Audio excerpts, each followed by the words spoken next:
Hello, we're back. Really. Maybe for good. So last time we were here, we said, oh, we're back for good. We're going to be doing this regularly. And yeah, didn't happen. Sort of fell apart. But anyway, so we are. Okay, we can't lean on the table. We can't lean on the table. We forgot our tripod. We're faking sanity. I'm Lou. I'm Cindy. And we're faking sanity. Yeah. Sometimes better than others. This is our bookstore. So over there is our yarn shop. We run a used bookstore, coffee shop, yarn store in Dawson Creek, BC, Canada. Yep. And this is our podcast, and it's been a while. So we actually have lots of things, knitty things to talk about. Well, knitty and spinny. Yeah. But not nearly as much as we did.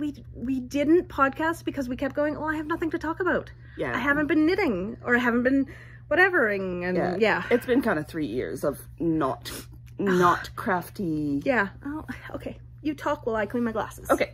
Anyway, we're both getting back into the crafty stuff, spinning, knitting, weaving. And so we thought we finally have enough to talk about. So here we are. So I will show you my first. I'm on top.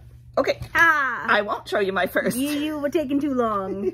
Okay. I finished this. It's awesome. Do you want to? Okay. Yeah. It is a shawl, and it is cotton and acrylic. I know that sounds strange, but it is for a friend of ours who is allergic to wool. And they had beautiful colors, like their cakes of yarn. Okay, so what it is Estelle Magic Shawl Cotton, and I used 2 different cakes. And I alternated them. And the cakes... You also customized them. Yes.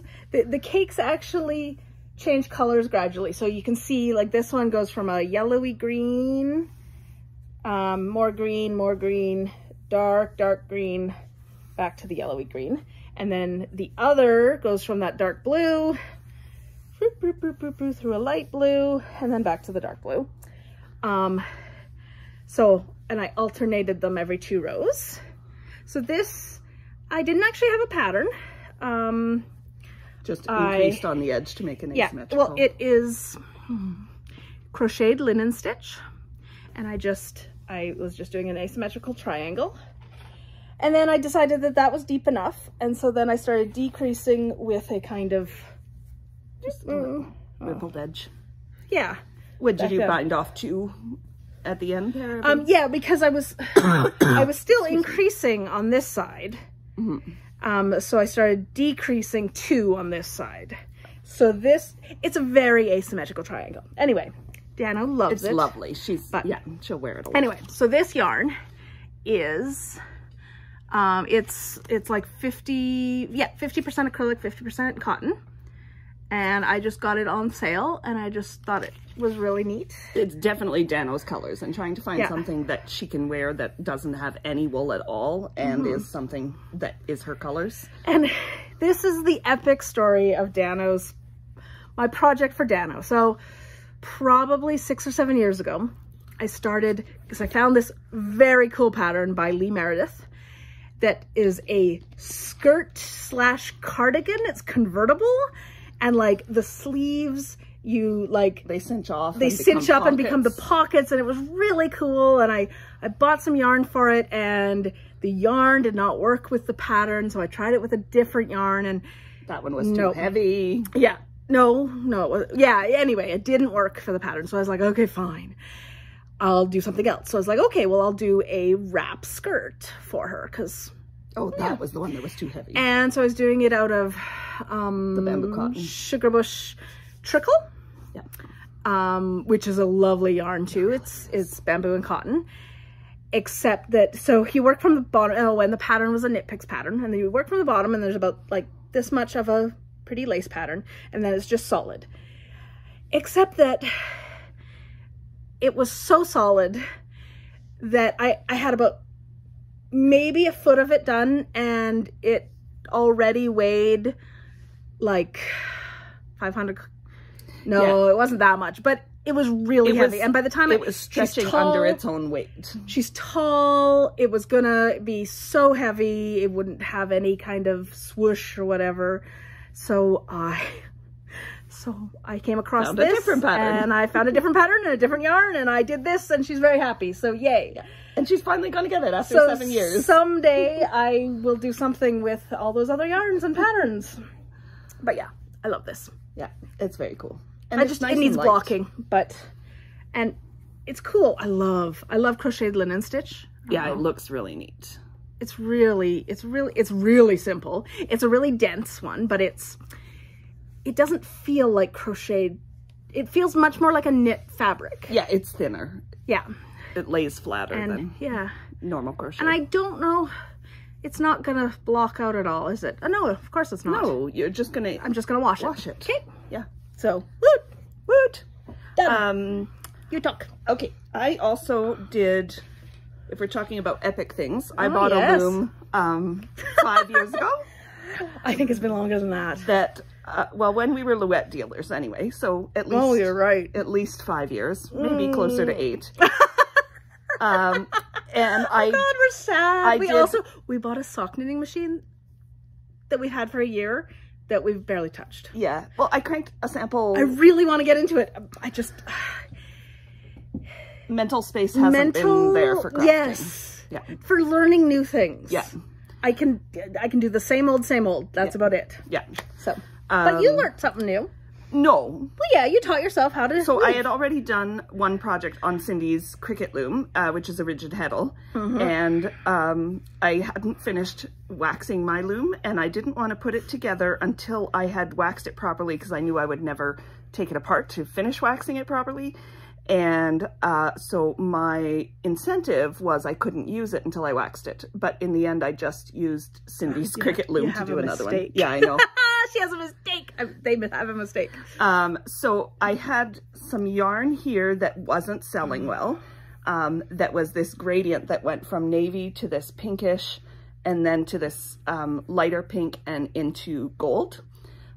So I warped the loom with the gradient, and then for the last bit I cut the gold out completely and just used it as stripes along. So you can see that it starts on the very gold end and then shifts to like the pinky gold, rose gold end. And this is a solid blue. And yes, and my weft was just the solid blue with the goldy stripes. With the goldy stripes. So it's just a plain weave. It's just very simple, open. I haven't wet finished it yet. I haven't even taken out the scrap yarn at the end or sewed down the edges or woven in. Done any sort of finishing. What do you do with these kind of You can weave them back in. You can weave them in? Yeah. Okay. Okay, well, so when you weave it in, fix that mistake. Yeah, yeah. I should have done it when it was under tension, because it would have been easier. Because you could just weave it. But I was not in the mind space to do anything complex, and simple, straight. We really, yeah. And the lovely scrap yarn to start it. I always just to love even that. Out love that look. It just looks so epic. I'm quite happy with it. It is very pretty. It's very light and airy, and it will be lovely when it's done. It's really open. Yeah. Oh, you can see me through it. It'll fill in a little bit once it's washed. Yes, because it is super wash, so it will plump up a bit, right? Super wash plumps? No, not as much. That's why it won't fill in tons. Just a little. But I think the colors are cool. I don't know anything about the characteristics of yarn. Lou knows all that. Yes. So I go, will this work for this? And they go, yeah, totally. And I'm like, woohoo! Or sometimes I just go, I'm going to use this for this. And they go, oh. And I go, I get a foot of it. And then go, oh, I guess it's not going to work. Fine. I don't usually go, oh. I just go, oh, you might do better with some other yarn. Shush anyway, you. I'm happy. We just started up the local Spinners and Weavers Guild again. And so this was part of, we were doing a demo on how to direct warp rigid heddle loom. And so I grabbed some yarn that wasn't selling from here to do the demo. And so it became It's really sad that it wasn't selling. It is an art fill gradient. Yeah. And so about 5 years ago, everyone was asking us for gradient yarns, and we got in some blue brick, and that's what's called blue brick. So we got in the blue brick, and the blue brick went like crazy. Well, because it's stunning. They're amazing, and it was before she went crazy popular. Yeah. Yeah, it was before the big pattern release that kind of broke her system. Oh, yeah, it was the wings, right? So we got in some art fill gradients, and they're gorgeous, but nobody buys them. So they're just not marketed as fancy. Like, there's no photo attached. Yeah. There's no, but they're beautiful, and the yarn is lovely, and it's soft. Yeah. And, so I've knit up a couple of them ages ago, and just sold the finished product with them. But like, look at the colors. Like, there's so much shift in there, from the blues to the violets to the purples, like into the pinks, and it just shifts. It's very so gradient. subtly. It's lovely. I love art fill. Yeah. They are a company out of Quebec. Yeah. Out of Montreal. Well, near Montreal. Yeah, that's Quebec. And we usually carry their Belle and their color bundles, and we love them. Yeah. And I've made so many things out of them. It's true. And actually, last year's advent calendar was yeah, Belle. It was Art Fill Belle. Belle is really good sock yarn. Yeah, by them. Okay, so next. Me next. Yep. Okay, so when I finished that shawl, I was like, okay, I'm gonna pull out a old project, and I went into my epic. It was so old she forgot she had it. I forgot it. Oh, no, I remembered the whole story once you pulled it saw out, it but. Again. And I checked, and it was actually on my Ravelry, so this is how old it is. It was actually, I started it 4 years ago.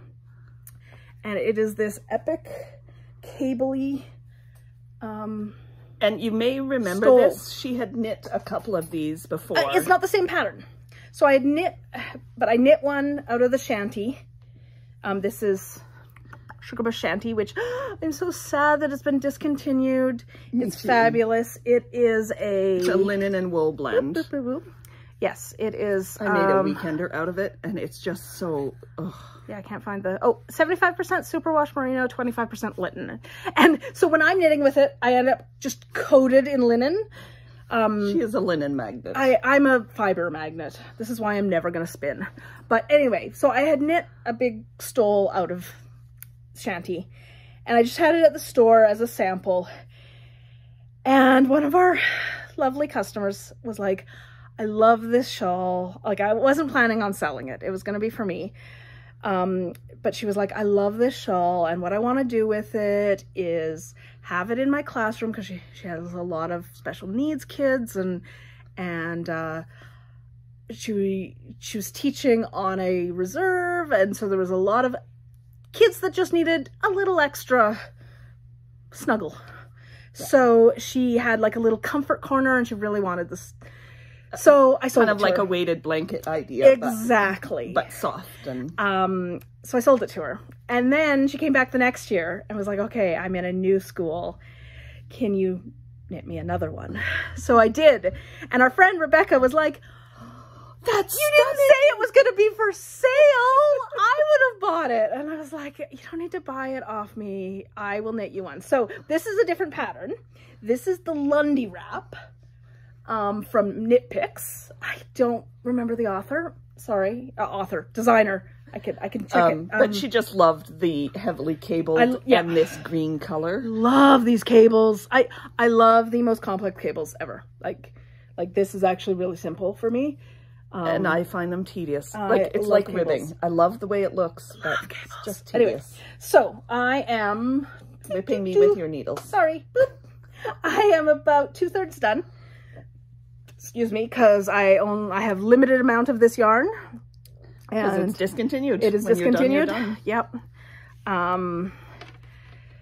There is still some Sugarbush. We still have some some shanty that I'm debating. But no, it's not. Well, the purple is really nice. It is. That's we what actually I made my got sweater out of. Well, we have actually extra, because you had ordered extra because you were gonna knit a sweater out of it, and then you forgot that you had ordered extra, and then you ordered extra again. Yeah. It's so lovely. And it relaxes. Like, it's like the comfiest sweatshirt huggy thing. I'm so excited about it. I love it. Yeah. So. Rebecca will love it too. Yes. So, obviously, I like making stuff for other people. But, I get that. I overheat. So, knitting for myself is limited use. Hats. But knitting is fun most of the time, except for the past couple of years. So it's nice to have somebody who appreciates them to give them to. And it's in my awesome, awesome bucket bag. So we get these from Gary, who is Weaselworks in Edmonton. Yeah, and his friend makes them for him. He's actually coming up to our knit night in 2 weeks. Yes. And so we're very excited to have him here. He'll have some of his stuff. And I have my rainbow sheep pin on it. I love these bags. So, okay, you gotta see we've these. talked about these before, but there are pockets all the way around and on the inside. And it doubles in size when you lift this up. Like it's got inner pockets all the way around. Yeah, it's just like 16 pockets. They're fabulous. Yeah, it's not that many, but yeah, there's 8 on the outside. It's not 8 on the outside. Oh, there's on mine. No. Yeah. Anyway. So there's that. What's your next one? My next one, I started a hat. I just thought of something that we finished. That's over there. Go get it. Because I don't know what it is. So. This was some yarn we were thinking of getting in for the store. It's Estelle Alpaca DK, Highland Alpaca DK, and it's this cool sort of heathered burgundy purple. Well, this colorway anyway. And so I decided to knit a hat just as a sample. And this is the Kara hat by Nupu Nupu on Ravelry or on her website. And I love it. I've knit it like 3 or 4 times. What did you call it? Kara. Oh. I heard Cabbage Patch. She heard Cabbage Patch because Kara sounds like Cabbage Patch. Anyway, it's a fun pattern. I think you're rolling the R's too much. You're being very French. I'm being very French. Oh, very Parisian French. But it's very pretty. And I even love, like, because it's the slip stitches, I even love how the pattern looks on the inside. So I might actually put this one inside out and finish it the other way just because it's so neat.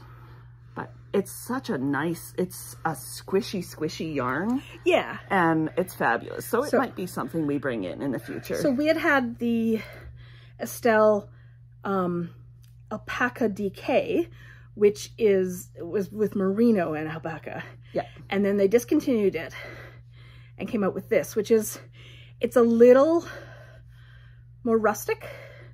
And less fuzzy. Like the alpaca was a little bit brushed in the other. Yeah. And it's not in this one. So we were just trying to see if we liked it to replace that Alpaca DK. And we do like it, but we just don't really need it right now. Not as a replacement, but maybe in the future. But yeah, it's a fun knit. It's my go-to when I need to test a yarn because it's such a easy pattern. Yes. And I was going to say, you've done it recently. Oh, yes. So this is another color that Lou knit. And this is like 25 grams of yarn. It is the lightest hat you will ever wear. Because it is Fiber Co. Zero. So this is a new line for us, the Fiber Co. Yes. Yeah, that's why I thought I'd bring these over. Yeah. It is a brushed blend of Surrey alpaca, organic cotton, and merino wool. So it's Surrey alpaca and wool around a cotton. Here, it shows up better in this. Oh, yeah. Around a cotton core. Oh. Yeah, you can kind of see the core there. And it's just like, this is a 50 gram skein. And this, it didn't use, I don't even think it used 25. I think it was like 22 or something. It was about half a skein anyway. Yeah. Actually, and one of our Knit Night ladies has made a couple cowls out of this now and only used like half a skein. Yeah. It's for a big open lacy cowl. If you love the look of like a lace weight mohair with a fingering weight yarn, but hate carrying 2 yarns that tangle. This is like, this basically gives you the same effect while only carrying 1 yarn. Yeah. And it's fabulous. And it's in other pretty colors. I brought the one that the hat was in. Yeah. I don't know why. Yeah. We have it in like 8 colors. Yeah. And it's awesome. They consider it a sport weight, but it's I knit this at a DK weight gauge. Yes. Though, and it's lovely. So it's one of those ones that you could do it at a sport weight gauge, or you could do it as a DK and you have that like that fluffy. The fluff fills in. Yeah. And it's this 200 is a big hat. Like, well, you've got a small head too. It's got lots of give. You have a small head and no hair. Give it to me. Oops. Okay. And it is 225 meters in 50 grams. So part of that is because of how it's processed. Yeah. Like it's not don't assume that means it's fingering weight. It really isn't. Yeah. It's like a heavy sport or a light BK. It's really cute. Yeah. So, and then while Lou was knitting that one, I knit a different one because we got in 2 yarns from Fiber Co. This is Cumbria. I love this one. I so want a sweater. This is fabulous. It is it's a Massam wool. So Massam wool, merino, and mohair. And I hate mohair. You hate brushed mohair. Yeah. I hate brushed mohair, but I usually hate anything like this that has a bit of mohair in it because I find it really, well, okay. I still couldn't wear it on my neck, but I'm really, my neck is really sensitive. I actually, I don't think I could even wear the linen. Well, the linen would soften up. Yeah. But, and it's a worsted weight. And it's so squishy. And it's worsted weight and 216 meters in 100 grams. So it's also a very... It's woolen spun. Yeah, that's. So I was like, I know there's a name for the spun. Yes. So it's a little bit bulkier and lighter for the same. Yeah.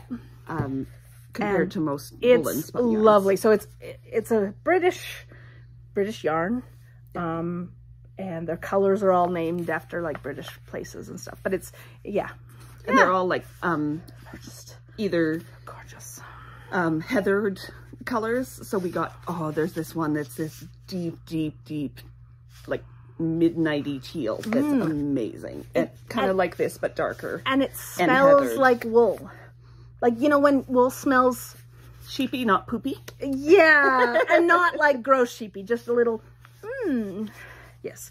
I don't remember what the pattern is called because I wasn't planning on showing it. I had totally forgotten about us knitting these, but Cindy knit it, so it's cabled. Yeah, I am a cable freak. The cables look amazing. Yes. We have traded off knitting before where like she knit stuff for me because somebody wanted it as a gift and it was a cable thing. Yeah. And I've knit stuff for her or blocked stuff for her because she found it tedious and I was happy to do it. Yeah. I would knit lace and color work and block stuff anytime. Yeah. Can you see the Tweedy bit? This one's just heathered. Not Tweedy, but heathered. You can kind of get a feel for it. You can see that. And you can see a little bit of the halo on the edge. Like, it's not as much as a brushed yarn, but the Massam has that bit of soft. And it's a mohair. Yeah, it has a bit of that. But anyway, they're great yarns. Yeah. And a good price too. Like they're like $27 Canadian for 100 gram skein. Yeah. And most like hand dyers like Malabrigo and stuff is around 32, 33. So this is nice sweater yarn for... Oh yeah, it would make an amazing sweater. I'm still debating that teal. No, you have to knit some of your sweaters that are at home or get rid of the yarn. You're allowed to. You're allowed to, if you want, you can get rid of the yarn. I have 3 partial sweaters at home. Yeah. Okay. So, go on to... Okay, what else are you knitting? My other project is actually something I bought. So we had planned on podcasting just after our Fiber Fest, which was April 30th. And that didn't happen. But this was some yarn I bought at Fiber Fest from Ginger Snap. And it's part of their Blacklight Reactive line, which I loved. We have our bowling alley here has blacklight bowling. And I just had this image of going blacklight bowling with your shiny socks, reflective blacklight yarn. And they had a bunch of like more muted colors, you know, purple gradients and navies and stuff that are blacklight reactive. This was just awesome. But this is like their zebra wool. It's the one that looks kind of marled in parts, in every neon color. It's fabulous. That their dye company does.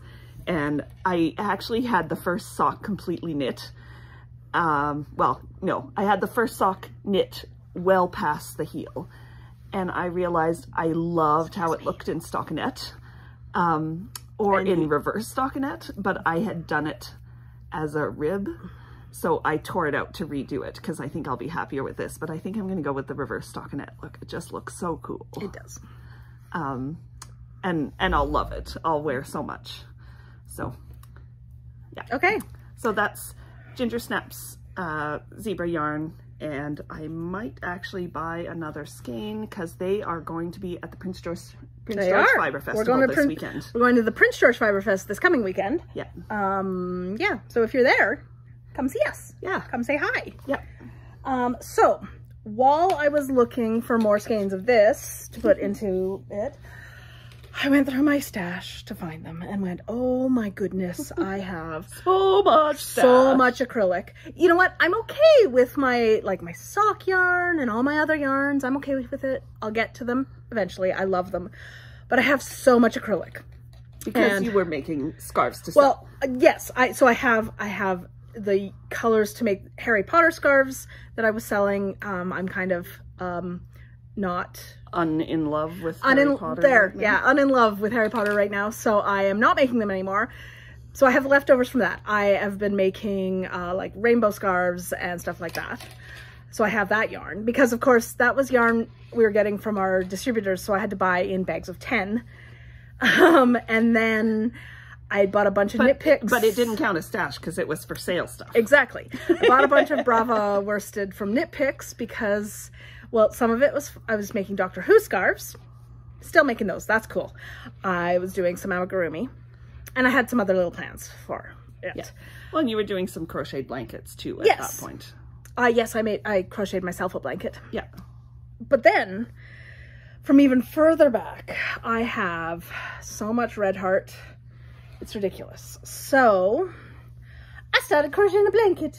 I like this. I started this like a week ago. Yeah. I love how fast this goes. So this is the Granny Stripe blanket by Lucy from Attic 24. I have done it before. You've seen it. I'm just doing it with navy and a heathered gray and white. And if my mom wants it, it's going to be for her TV room because it's good colors for there. Because I crocheted her a blanket about 20 years ago. And it's still the one on her couch. When I first started crocheting, like more, like I learned when I was little, but when I first actually like started crocheting, I crocheted her a blanket and it's out of terrible boucle yarn and I think it's hideous. It's a terrible size. It's not long enough or wide enough. Like it's perfect as a chair blanket, which is what she uses it for. It's not quite, okay, maybe it's good enough for a chair blanket for her. My toes stick out. Or if you're not wearing socks, no, if you're not wearing socks, your toe sticks through it. Anyway, I hate that blanket. So I'm hoping that she will take this blanket. If not, I'm gonna start making blankets for hospice because I had planned to do that last year and I don't know, last year just disappeared into depression and work. That was my life last year. Yep. So I'm fine. I just, you know, sometimes but by the time we got home at the end of the day, both of us were just done. Yeah. We just disappear into bed. Like 6 p.m. doesn't matter. Get your jammies on, go to bed. Or like face flop onto your bed and be like, yeah, I'm just gonna like lie here for a few minutes, just get my, you know, rest my feet are sore, my knees are sore, blah, blah, blah, blah, blah. And then I'd wake up like 4 hours later and go, oh, whoops. Yeah, but yeah, I love this blanket. So I really like that one too. Oh, well, okay. No, I already made you one. I do have one. I actually have two. I have my knit blanket and your, like the one you crocheted for me. Well, if you want this one, then your other one will go to hospice. Yeah. Okay. What's your next? My next You're into, oh no, I was going to say they're into spinning, but nope. Oh, no, I am. Are ya? Okay. So every year I try to do the Tour de Fleece, and since we have started up the local Spinners and Weavers Guild again, I had... Don't talk with your hands while your elbows are on the table. Right. I said we couldn't lean on the table, and then I did, but my hands always move when I talk. We started up the... I'm French. We started up the Spinners and Weavers Guild, so I was telling them about the Tour de Fleece, because a lot of them didn't know about it. And so a bunch of us, I think there were 10 of us that decided to take part this year. So the first one I did was get this one off the wheel, which was fiber that I bought at our Fiber Fest last year from Nomad Fiberworks. and it was one of her fluffy bats. Oh, and it so was pretty. like black and green and purple and stellina. I don't know if you can see the sparkle, maybe a little bit there. Probably not. So it's just a worsted weight. That'll probably, I might sell it, or I might just knit a hat out of it because it's nice and Why dark. does this have, it has a tag on it with the code for if she's selling stuff at the store. Because And her, it was on display at the guild table, and I wanted to make sure it came back to me. okay, and it just says Lou on it, rather than, you know, a price or anything. Because I didn't want it to, Yes, but why did you put the SKU? because it was faster, because it was a pre-made label. I just hit print. I didn't have to design anything. Okay. Anyway, sorry. so I had 2 that were from vendors from last year's Fiberfest. Ooh, is No Band coming to Prince George Fiberfest? She did last year. I I'm gonna think check she is while this year. you I'm talk. not sure. But yeah, she makes the most amazing bats. I love her stuff. And she was the booth in front of us last year, so we got to watch her spin all day. And this is another one I got from Fireweed Fiber Co. at our Fiberfest last year. So I love this fiber that was like charcoal and pink and white. And they had some mohair too, and I wanted to play around. She loves gray and pink. Still, people. But I wanted to play around with plying with a brushed mohair. So I spun this kind of fingering weight to lace weight, thick and thin, and then plied it with the mohair. So you can kind of see there are thinner spots, and it's a little bit spiral plied. And I love the way it looks, and it's super soft because the mohair was a mohair silk, and the braid was targi in silk, and it's just lovely. It is. It really is. I love it. Is there someone, was Rebecca wanting Rebecca it? wants to buy it. Yeah. So, and it's like 150 grams and probably about 550 yards. I'll have to measure it again once I've wet finished it, but should end up about 550. So yeah, I was super pleased with that one. That's very cool. So I went digging in my many finished. Okay, so I at Christmas we cleaned my room, we organized my room, and I put all of my projects into a big pile. I didn't count them this time. I don't want to know. It was too depressing. But so I've actually been going through, and some of the projects that I don't think I'm going to finish ever, I pulled them out. I was doing that last night actually, so I have a bunch of yarn that I need to recondition because they've been in these projects forever. So I just pulled them out. I'm gonna skein them up and then I'll recondition them. And I'm sure most of you have seen that done, but you just soak it with some We'll wash or whatever, and then hang it. So yeah, I put it back into a skein, and I'm gonna hang it with some weights on the bottom so it kind of pulls all that crinkle out. Yeah, and just a bit of weight. You don't want to stretch it out. Exactly. Just enough to ease the crinkle. Yeah.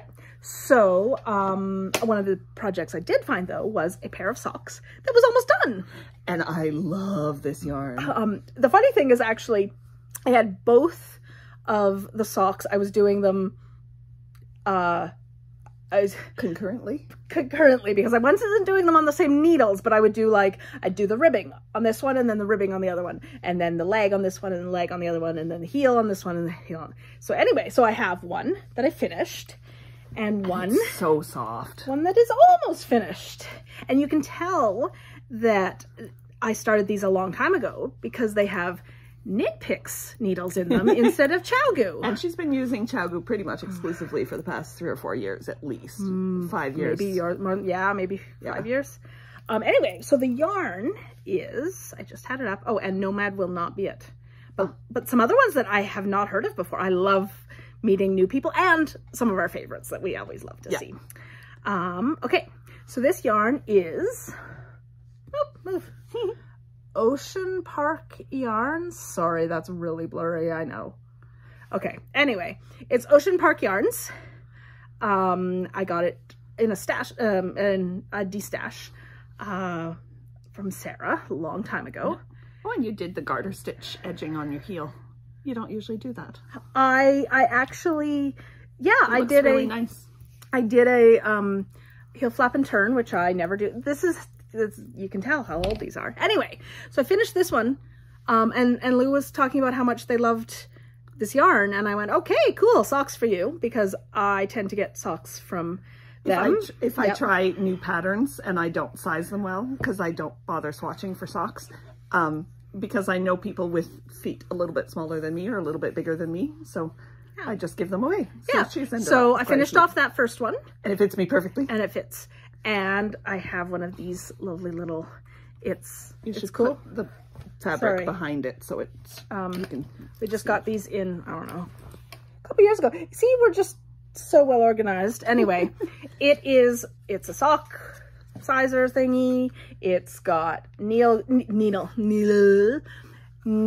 gauge, crochet hook gauge, measuring. It's got everything. We love it. It's just a little acrylic thing. So I actually marked on it. I don't know if you can. And it has a ruler with inches. So with the rounded edge, you can stick it in the toe or the heel. A sock sizer.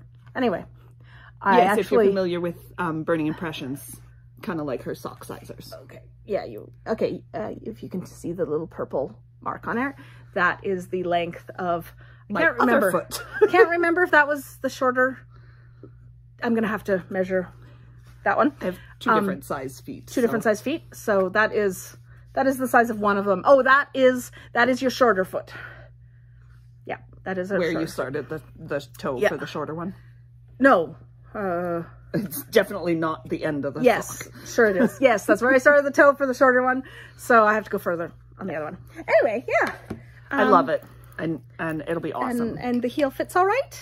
Yep. And I actually like the fit of a heel flap and turn better. I just don't enjoy knitting it as much. I'm not a big, I don't really like knitting them.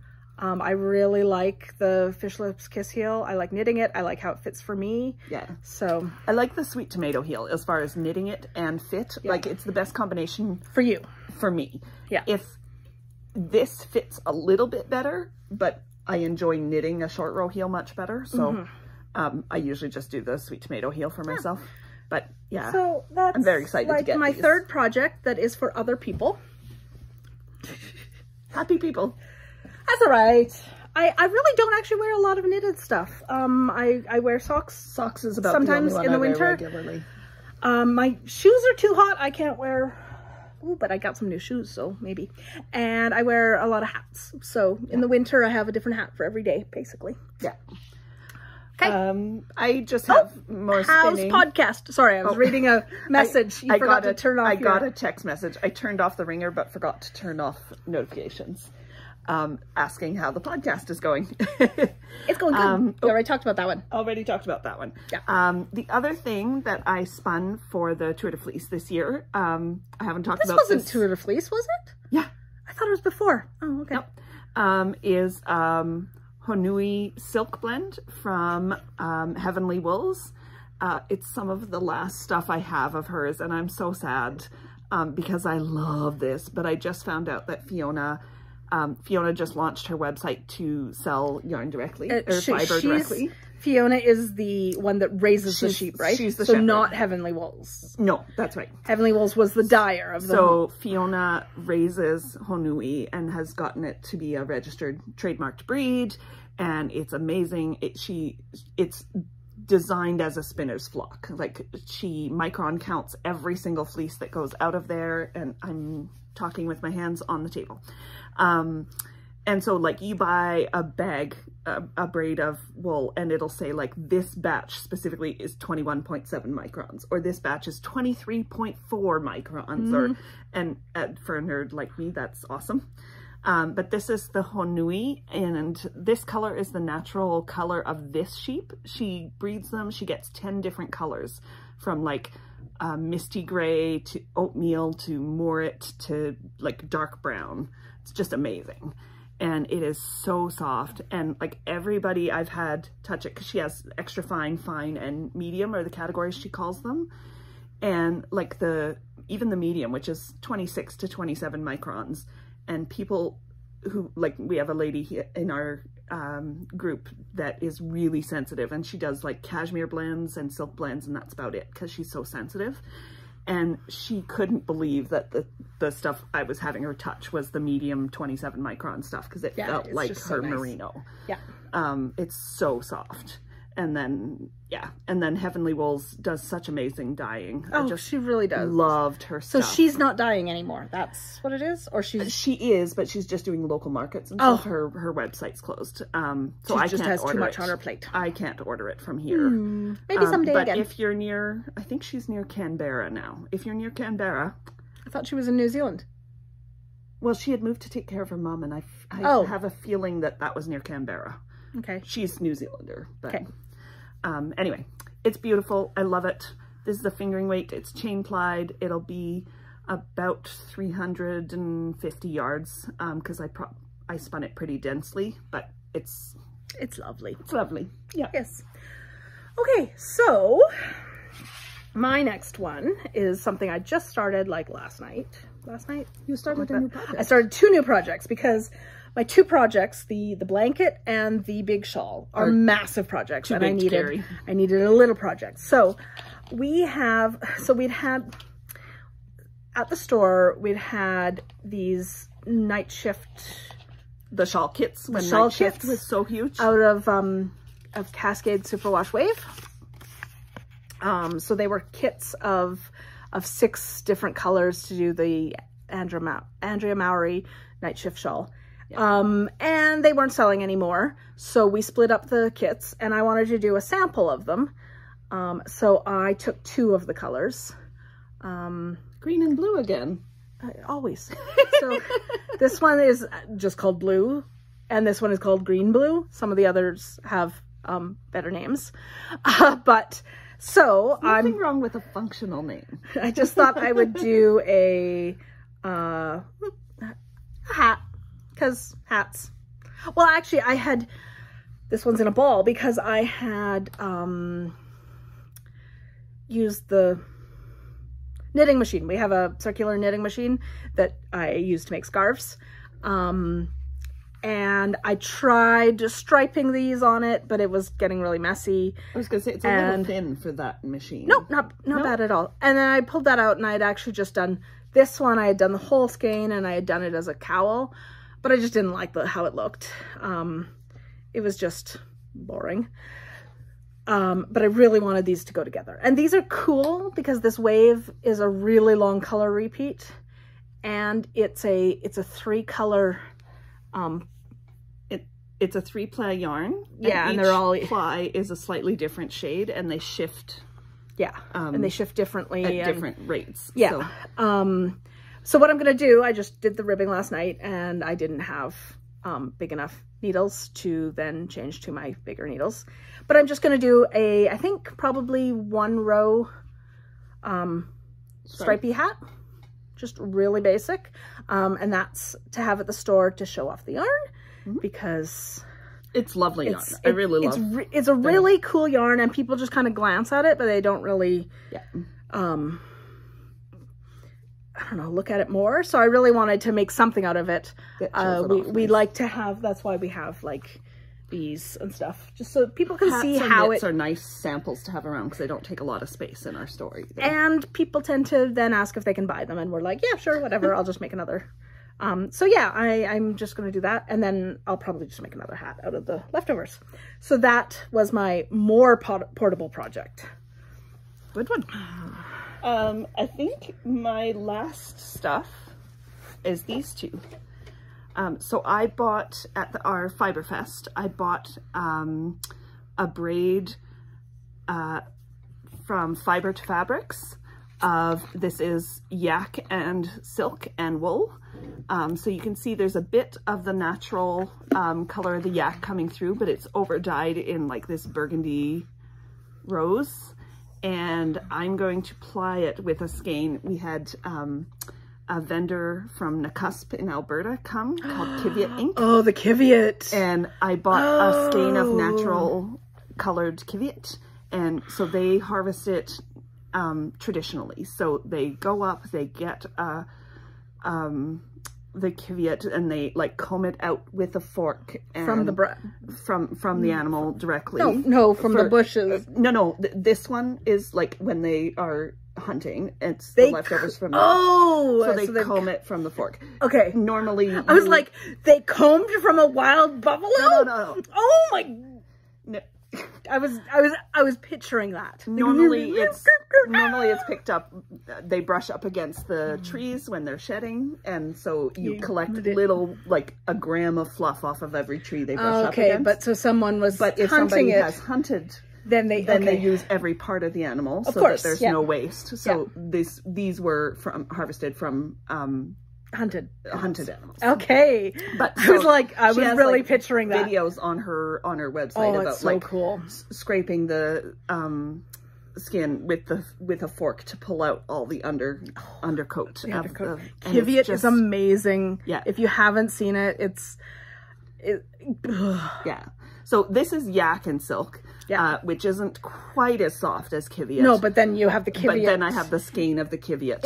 And the skein you have is Kiviot and wool, isn't it? It's Kiviot with a bit of wool. Okay. And I wanted to try it. She had to fiber too, but I thought then I have to spin it first and then knit it. And I'm not an expert spinner of really short fibers like that. So I thought this would be a good way to enjoy it. Yeah.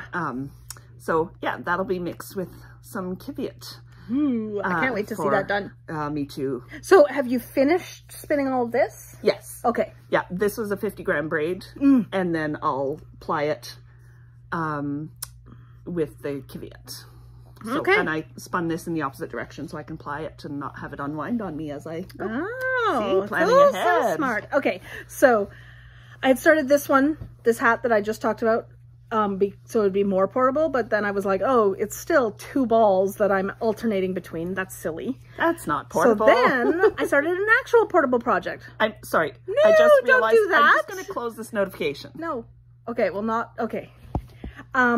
So we had a skein of, it's Manos del Alegria Grande in Acero. I love this colorway. It's like Acero. It's one of my favorite colorways from them. Teal and gray. It's actually really funny because every time we get a new batch of it, it's like, okay, is it going to be more teal or more blue or like it? This one's really an aqua. Like it's a beautiful aqua. Anyway, we had a skein that had lost its ball band. Yeah, it's not a ball band, it's a tag.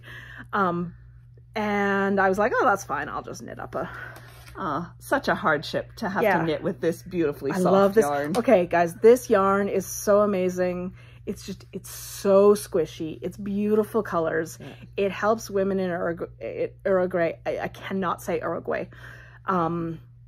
It's a company we love supporting, and we love their stuff, and it's amazing. Yeah. I was actually, the next thing I was going to knit by them was actually, we have some silk blend that I was going to knit, but then this was, just hanging around. So couldn't be sold, so it has to be again, a sample. I started that last night. I just cast on 92 stitches, I think, and started doing 2x2 rib.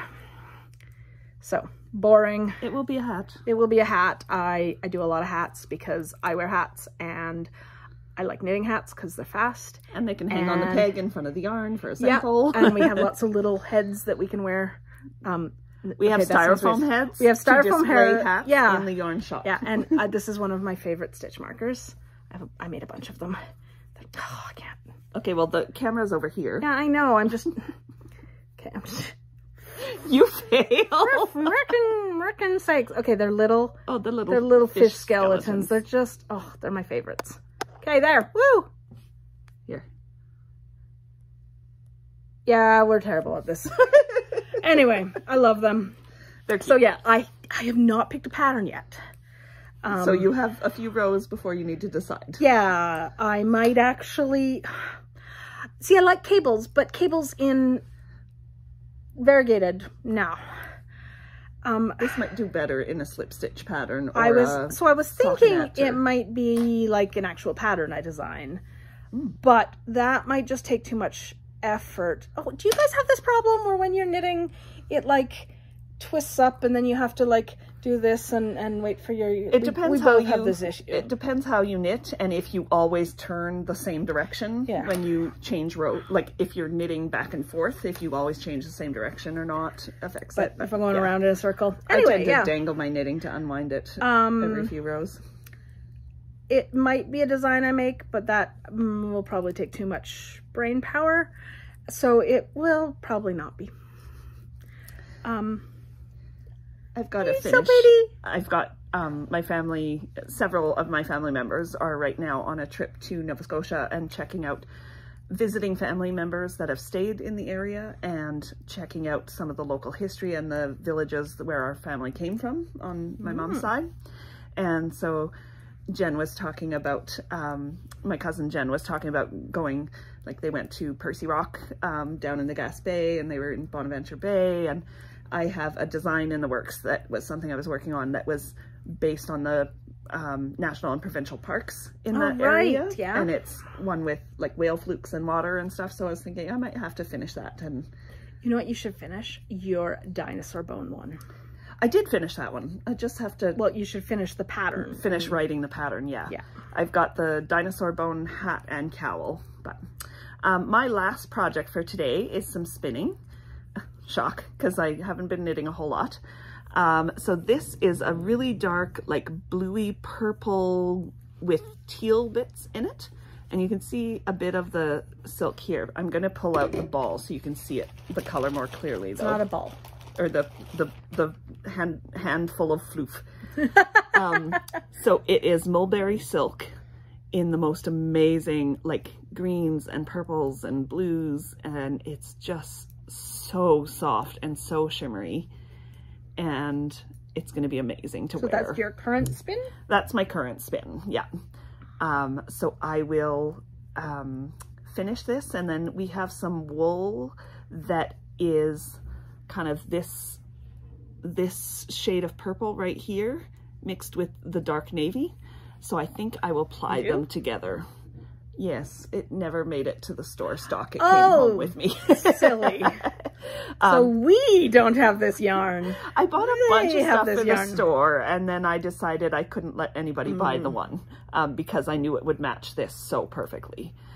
So this will become probably a cowl, I'm thinking, or maybe a scarf. I might weave with it, depending on how I decide to ply. Or if you get your loom put together. Well, or I can borrow use mine again. Yes.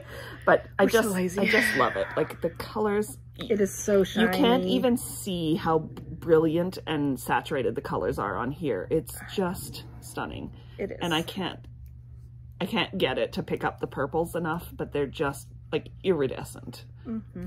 So yeah. They are very nice. That's it for me. I have no more. That is it for me as well. I mean, I have, 60,000 other projects on the go. I am slowly going through all my old projects and either pulling them out or like putting them into the queue kind of thing. So I found last night, well, I had a sweater pattern that it was, what's the one by Tin Can Knits? Harvest? Yes. Harvest is the cardigan, right? No, that's Rye. No, Rye is socks. Harvest is the pullover, but it's in the Simple Collection. Yeah. By Tin Can Knits. So one of our friends, Rebecca, was wanting to do her very first sweater. So I said I would knit a sweater with her. She finished her sweater. I had about this much. She was nervous to start it alone, but once she got into it, she realized she had the skills. She knits a lot, but she doesn't knit from patterns. So like I taught her how to do teals, toes and heels, and then she's just made like 15 bajillion socks. Yeah. And she makes all these triangle shawls, and she changes colors, and she throws different stitch patterns in them and everything, but she still can't do a garter tab cast on. So she always comes in and is like, can you start my shawl for me? I'm like, yeah, no problem. So she was really worried about knitting from a pattern. This was going to be the first time, and it was a sweater, but I was going to say, it's not that she can't, it's that she's intimidated, and she's had a whole lot of things going on to deal with. Yeah. But so we picked the Tin Can Knits because the Tin Can Knits patterns are amazing. They're easy. They're well written. They have tutorials.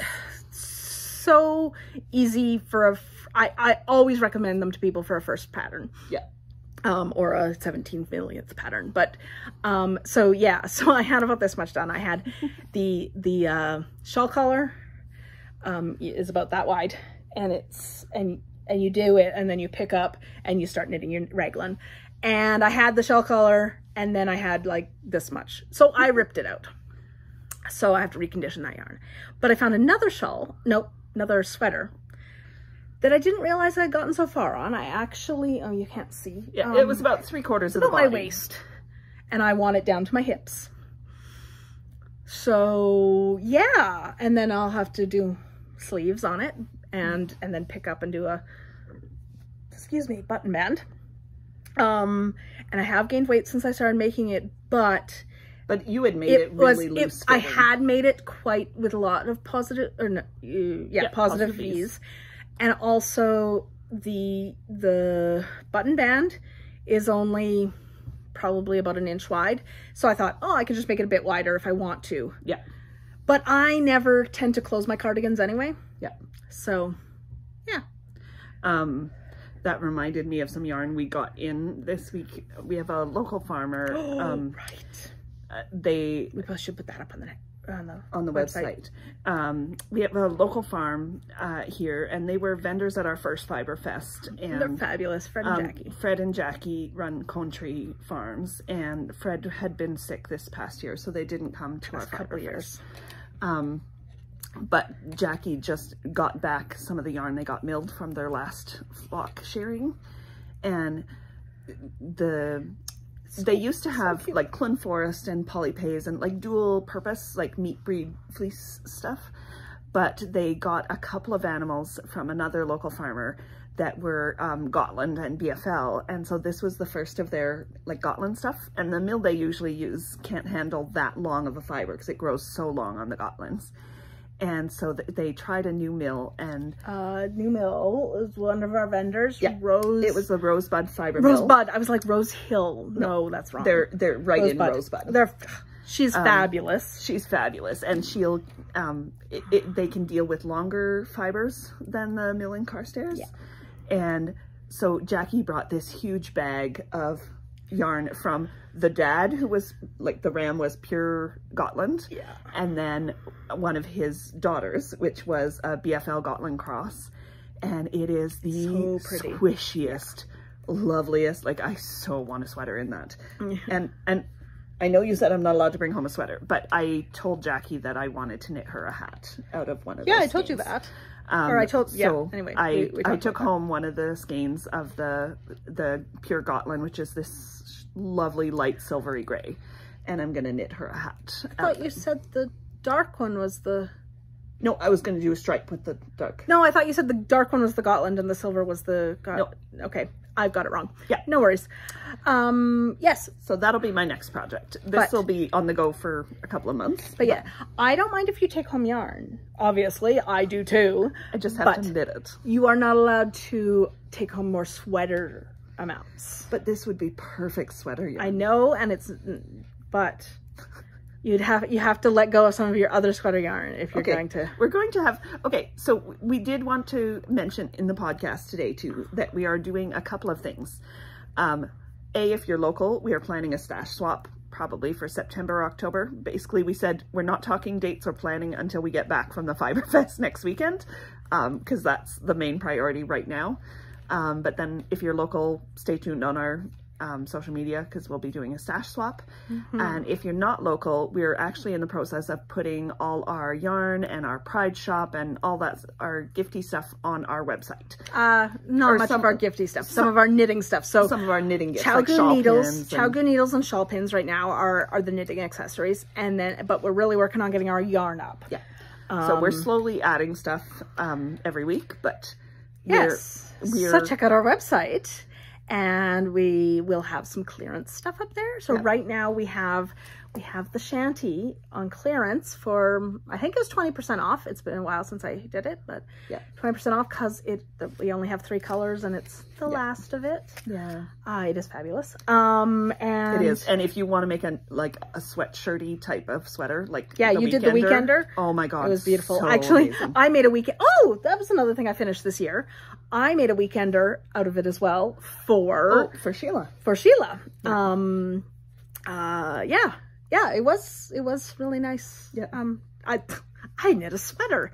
I totally forgot. I totally forgot because Sheila's like 100 pounds soaking wet. Yeah, so it's a smaller project than knitting for either of us. Yeah, I don't normally knit sweaters for myself, but yeah, she's tiny, and even with Weekender, like Being super oversized, it's like so many inches positive ease. The pattern crazy. calls for like 16 inches of positive ease, I think. But it is the easiest pattern ever.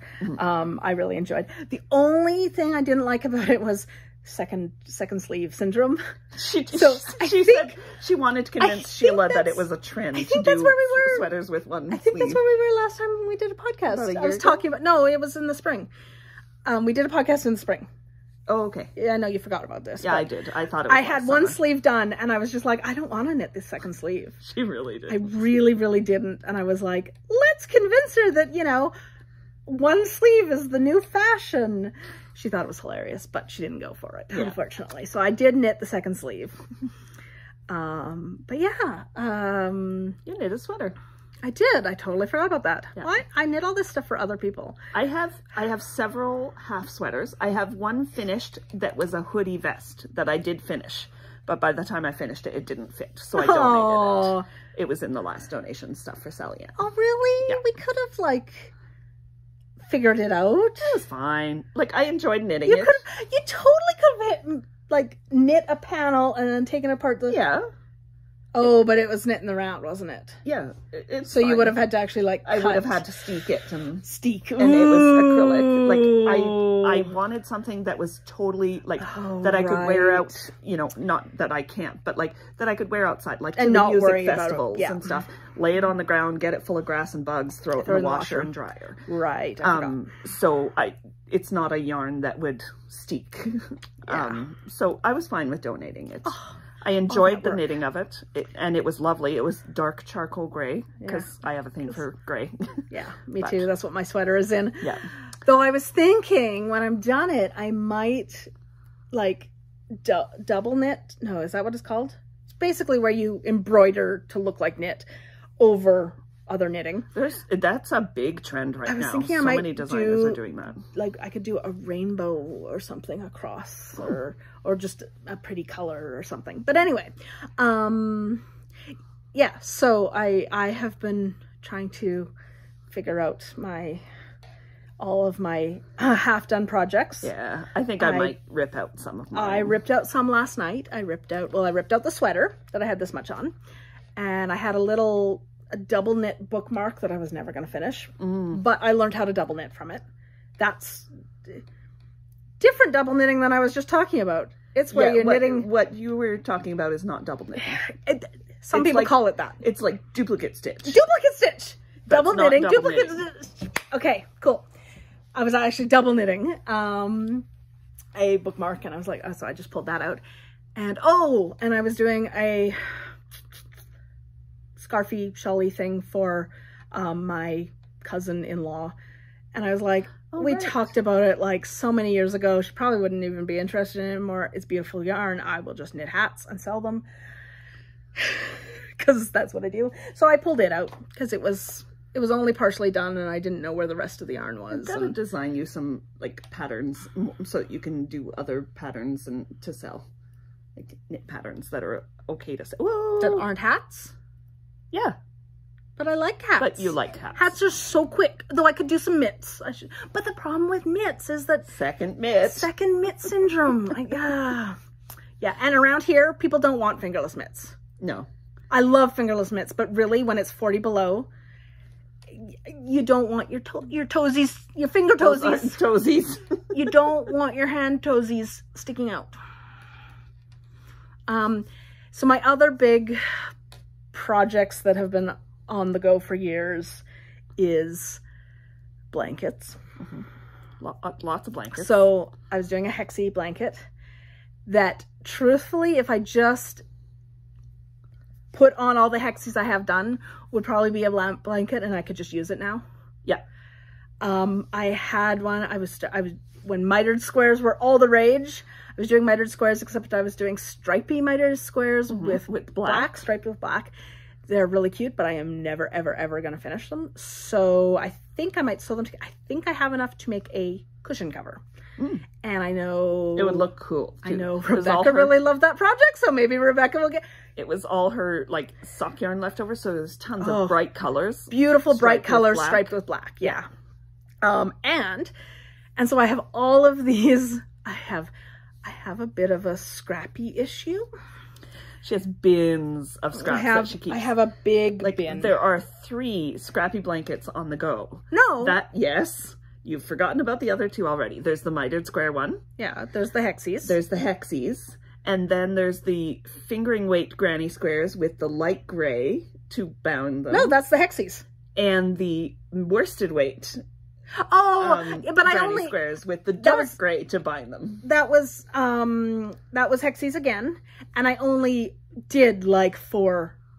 I started it, but I didn't really like it. Oh, so it doesn't count as a project if you give up on it. Yeah, no, I went, no, I don't want to do this. Okay. So I have like maybe 4 hexies out of worsted and DK weight scraps, and I might just put a border around them and make them coasters.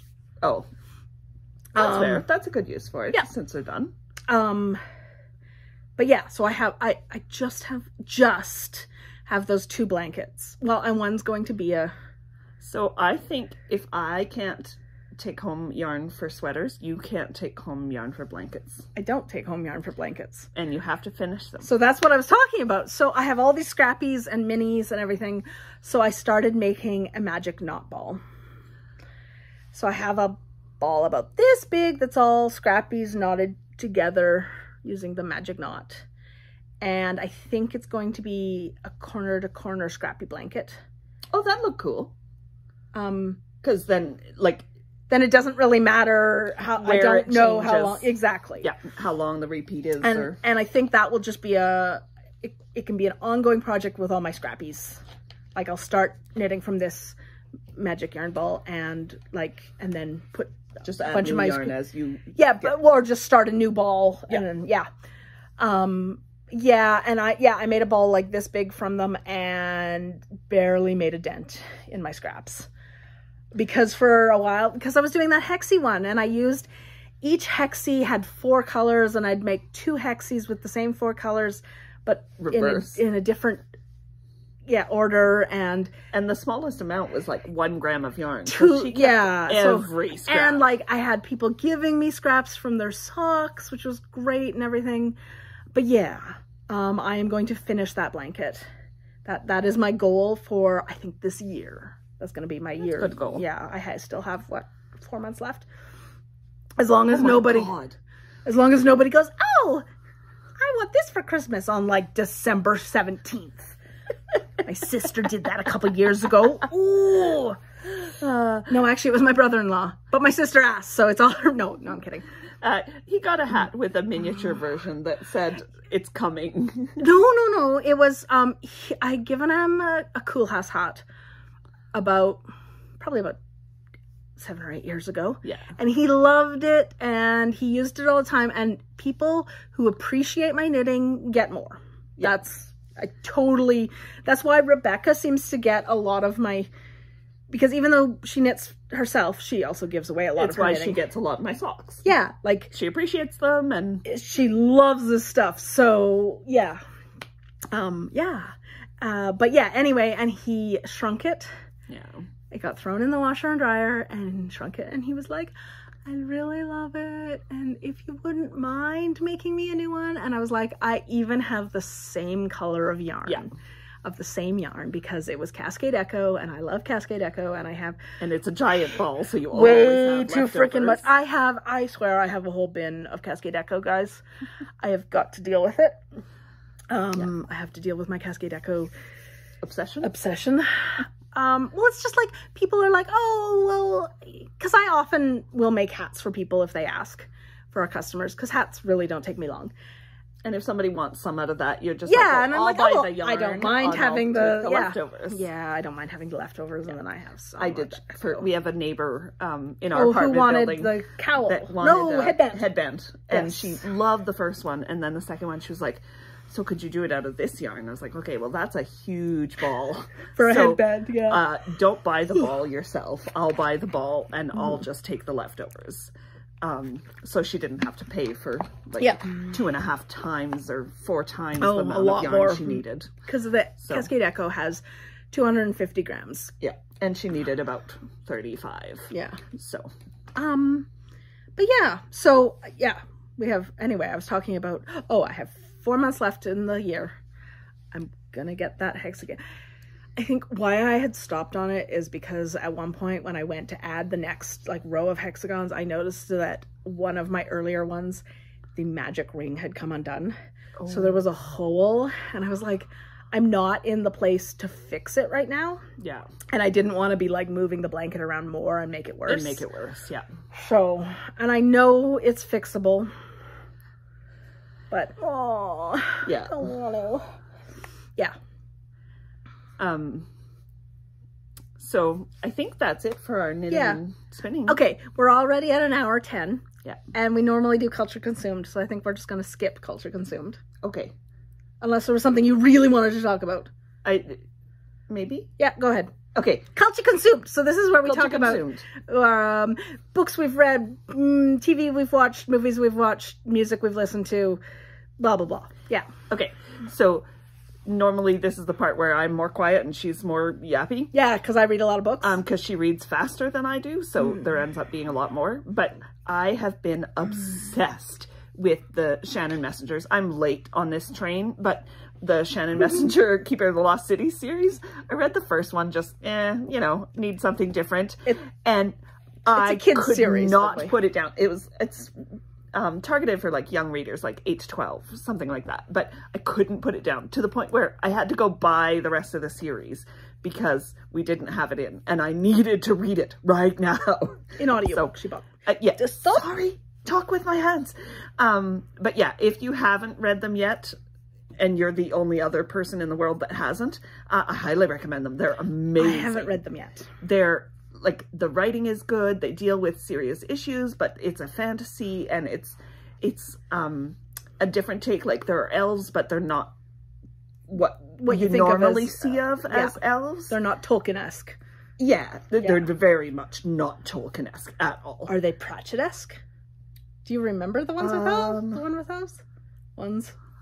No, I don't remember that. It was a witch's one. You've definitely read it, but anyway. Yeah, but it's been so long. Anyway, so if your kids need something that's not Harry Potter, if they love the epic series like Harry Potter but have read it, or you don't want to introduce them to Harry Potter or whatever, they just need something else. There's like 10 books in the series. They're all like those big epic. There's amazing world building. The characters develop so much. So the main characters start at like 12 to 14 years old, and then each book they get older. So like right now on book 8, I think Sophie is coming up on 16. But so good, so good. Even as an adult, so good. And then also, I went to a music festival this weekend, and they got a day off. I got a day off. Well, of course, it ended up being our quietest day of the year. I had I'd had 2 staff working with me so that we'd be fine so without that I could go. And yeah, it was so dead. Yeah. Anyway, yeah. But it's the local-ish music fest. It's in Grand Prairie, so like an hour and a half away. Which is local-ish. It is. It's where we go to watch a movie. Yeah. But they had, like, Sarah McLachlan was the main stage show in the evening, but they also had awesome. Like they had Blue Rodeo, and it was a folk fest. It was a by the way. folk festival. They didn't say. It had Blue Rodeo. It had the Arrogant Worms, which is an Captain amazing... Tractor and Arrogant Worms. I love them both. Yeah. I didn't get to go, but yeah, and we got to listen to Arrogant Worms in a workshop earlier. Did either of them sing? Captain Tractor, when we showed up, was singing Last Saskatchewan Pirate. It's like my favorite song by both of them. Arrogant Worms originally sang it, and then Captain Tractor. It's about pirates in Saskatchewan. On on the shores of Regina. It's hysterical, and it was fun. And if more people up here in the north were into mosh pitting, it's the type of song like that you just get dancing to. You know, it's like when we went to the Great Big Sea. Yeah. Oh, no, you weren't there. I went to Great Big Sea in Calgary. Yeah, at the Folk Fest. It wasn't that one. It was the one before where I went with Anne and Mark. And, like, there was literally a Newfie mosh pit. It was hilarious. Yes. And then you go to a Great Big Sea concert here, and everybody's sitting like, and clapping and are shocked when you sing along to every word. Yeah. But anyway, it was a lot of fun. And I found a new band that I really liked. They're called De Temps en Temps, which is a play on words in French, and they're like a Quebec traditional music. They had accordions and fiddles and stuff. Really good fiddling. And an Irish band called Jig Jam. And if you come across it, buy their stuff. They've got them like on, iTunes and wherever you buy music. But they play this weird mix of like Irish traditional reels mixed with like a bluegrassy sound. Like, so they have mandolins and banjos and tenor banjos it's just, anyway, you have to listen to them if you get a chance. They're amazing. Cool. Yeah. The only thing I really had to mention is we've been watching Star Trek Strange New Worlds. It was the new season. The musical was hilarious. It was fabulous. It was hysterical. And I finally watched the first season of Good Omens, because we had watched the first episode way back when it first came out, and like we both loved the book. It just didn't, like, the TV episode just didn't grab me. And no, it didn't. I love the interplay between Aziraphale and Crowley, and I love David Tennant, but well, and Michael Sheen. They're both fabulous. I loved them before Good Omens. I was excited about, but yeah, it didn't grab me. This time when I watched it, it was good, but not nearly as much as, so I started season 2. And season 2 is much more about Crowley and Aziraphale. Why can I always try to put the R before the Z. Aziraphale? Aziraphale, yeah. Aziraphale, yeah. I just started watching season 2. I'm house sitting right now, so I turned it on, but then I had company coming, and they were like, oh no, don't tell me. So I paused it. So I got like 5 minutes into the little mini episode at the beginning, so I might go home and watch some tonight. But yeah, and I know I've read stuff, but I watched Red, White, and Royal Blue, and I had reread the book that it's based on just previously, so that I had it in my head, because I like to do that. And so it's a romance movie. It's on Prime, I think. And it's the son of the American president falls in love with a British royal prince. And it is, the book is fantabulous. The movie is pretty good. The 2 guys they got to play the main characters are amazing. Like, and the chemistry between them is just like spot on. They changed some of the plot lines and took out some characters, so but I don't know, nobody seems to be talking about it, so I don't know if it's supposed to be a spoiler or something, but who they have playing the king is hilarious. Should I say? No, but tell me after. Yeah, it's really cute. If you like gay romances or just romances, it's fabulous. It's adorable. It's called Red, White, and Royal Blue. Watch it. Yeah. And I'm sure I have read stuff in the last 6 months. I cannot think of any of it. Oh, I started reading The one that they turned into a movie. Oh yeah, that narrows it down. Frig, everything is based on a movie. The one that we had as a movie night. Love, Simon. Love, Simon. Okay. So it's Simon versus the Homo sapiens agenda. And I just started reading the book when I was out of Audible credits and needed to read a book that I could read without For free. spending credits that I didn't have. We had in June this year, we had a Pride movie night at the local theater and watched, the Pride Society in Dawson does a big like dance and show near Halloween every year, but we've been trying to do stuff in June, which is Pride Month. A lot of them are like teachers and stuff, so June is just a horrible month for them. So we've been helping plan stuff in June that's more teenager friendly, family friendly. We've actually, like the Pride Walk. We did a Pride Walk, and we have like kids from like, it's so cute. The little kids are like, I need a flag to wave, and yeah, it's fabulous. We get a really good turnout for that, and this year was the first year we did the movie night, and it was pretty quiet, but our theater in town, for the theater here. People don't go to the theater in this town because it's always been terrible. Yeah, they're getting better. It's getting better. New ownership, and they're bringing in new movies. Yeah, they actually brought Barbie on the actual night it opened. Yeah, and the Meg is coming. Oh, Meg 2. Meg 2. And I was like, I am not going to that with you. I found a movie buddy. Yes. She loves creature features. Yeah, they were watching Primeval and over at our place, and I... Which is... I got like... Actually, no, it wasn't at our place. It was at Mom's. That allowed dinosaurs to come into our times. Yeah, within about 10 minutes. I was like, okay, so I'm going to go now. I'm going to go to bed. It's epic. And it has Douglas Henshall. Yes, I do love Douglas Henshall. But yeah, it's not worth it even for him. You're not sci-fi TV. Except I am. No, you like fantasy. You don't watch a lot of sci-fi. Except for Star Trek. Firefly, Star Trek, Stargate. Okay, yeah, you do. I don't watch a lot anymore. I kind of got away from...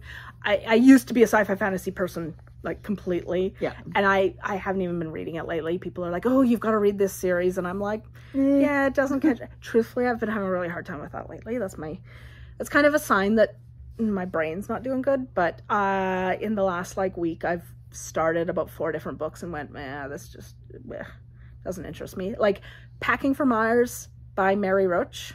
She's fabulous. She did Stiff, which I love, and I've read some other ones by her that I can't think of right now. Stiff is the one about the body farm, it's all right? No, Stiff is all about like death and cadavers and stuff. She does talk about the body farm, but that's a very small. She talks about like different mummifications, like how they found the bodies mummified in honey and blah blah blah blah blah.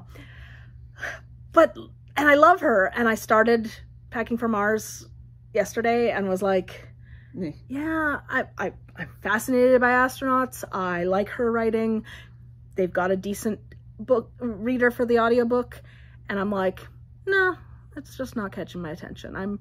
And I just keep trying new things, and Keeper of the Lost Cities. Yeah, it just doesn't interest me right now. I get it. So yeah, I've read a lot of crappy romances. And I've listened to history books. Yeah. Basically, I like... and religion, like comparative religion. Oh yeah, comparative religion stuff. Great courses. I love great courses. They're fabulous. And they're always good quality. Yeah, and there's... A lot of them are offered when you have Audible. There's like free ones. The Audible you don't Plus have content. Yeah, that you don't have to spend your credits on. And I get a lot of great courses through there. Yeah. But yeah, because usually I listen to audiobooks and I knit or whatever. And lately, I've actually been watching TV. I was going to say, but when you're not in the mood to knit, then the stuff that you usually do while you're knitting. But now I'm in the mood to knit and I need something to listen to or watch. We should watch Good Omens. Yeah, there's that. And I've been watching the new All Creatures Great and Small. I can't remember any of the actors' names except Sam West, who I have had a massive fan crush on since like 1995. I love Sam West. He's fabulous. I actually listened to him and his dad did the audiobooks for some of the, his dad is Timothy West. He's a well-known British actor. They did the audiobooks for some of the Tolkien books where Christopher Tolkien edited all his dad's like journals and stuff to figure out like how the stories evolved in the writing and stuff. So some of the stories from the Silmarillion, and I was really wondering how they were going to do the audiobooks, because the books are very much like it'll be a chunk of writing by J.R.R. Tolkien, and then like Christopher Tolkien by Christopher analyzing like how we got from there to there or whatever. So what they did is one of them read the chunks by J.R.R. Tolkien, and one of them read all of the like the editorializing by Christopher Tolkien. Oh, and it clever. Worked so good, and they both are amazing. Like they're both amazing actors. So they are, and that translated in this case to very, very good audiobooks. Mm-hmm. That was ages ago. You know what else we watched that we didn't talk about? Ted Lasso. We watched all of it. Ted Lasso. Amazing. If you haven't, okay, if you haven't watched Ted Lasso, yeah, get the free trial for Apple TV Plus, and just mainline. It's 3 seasons.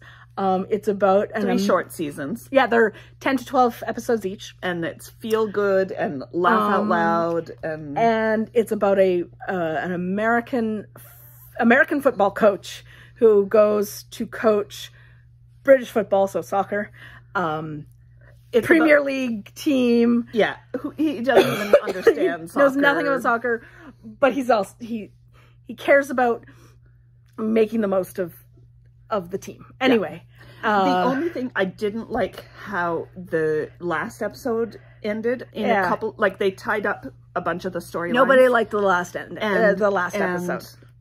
There were several of the wrap-up points that I didn't. Nobody liked the last episode.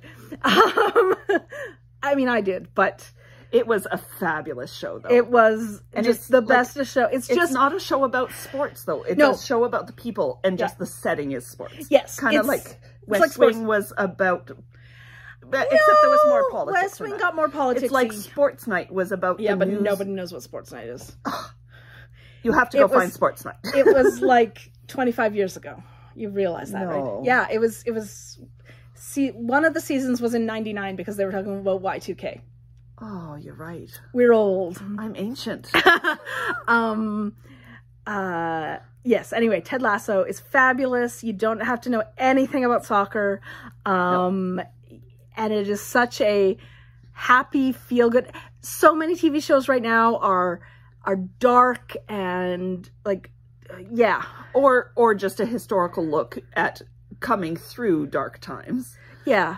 Like there's lots of like World War II. Yeah. Escaping.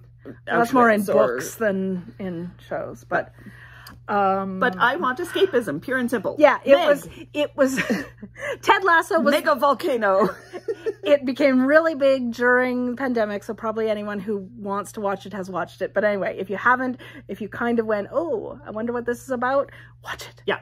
If you thought, it's not really my thing, you're wrong. Go watch it. It's your thing. We very rarely like the same stuff. Yeah. And we both loved it. Yeah. And of course, we both like different things about it, but sure. I liked Trent Crimm. I did love Trent Crimm. The Independent. Yes. I got my mom hooked. She's not usually one who, I don't know. She doesn't usually like my type of TV shows either. And we sat her down. She watched the first 3 episodes, and then I gave her my login, and she mainlined the rest. Yeah. In like 4 days. A week. Yeah. Yeah. By the time we went back the next week, she had finished. Yeah. Yeah. So, wow, we're at an hour and a half. So we should probably let you go. Okay. We will try to be back once a month. We have a Fiberfest next weekend in Prince George. If you're in the area, come say hi. It is Sunday, the August 29th. Nope. August 26th. She's going to check. 27th. Next Sunday, August 27th. At the Connaught Youth Center in Prince George. 10 to 4 or 11 to 4? 10 to 4. Okay. No, it's 11 to 4. It's 11 to 4. I have it up here. I should just... And there are going to be some awesome vendors. They did a great job getting more, like, organizing it so that they could fit more vendors. There are going to be some workshops. It's going to be a great 10 to 4. It is... It's always loads of fun. Come see us. Say hi. Yep. And we will actually be back. Yes. I will make it happen. Even if it's just me. Yeah, sorry. It will happen. It's usually me who has no spoons left to do a video. Yeah. It takes energy. It does. Even when we're lower energy. Yeah. Yeah. Okay. But on that note, have a lovely... It's been fun. Lovely day? Weekend? It's still day. It's Monday. It's Monday. It's not the weekend. It's our weekend. Have a lovely week. Yeah. And we will see you again next month. Yes. Promise.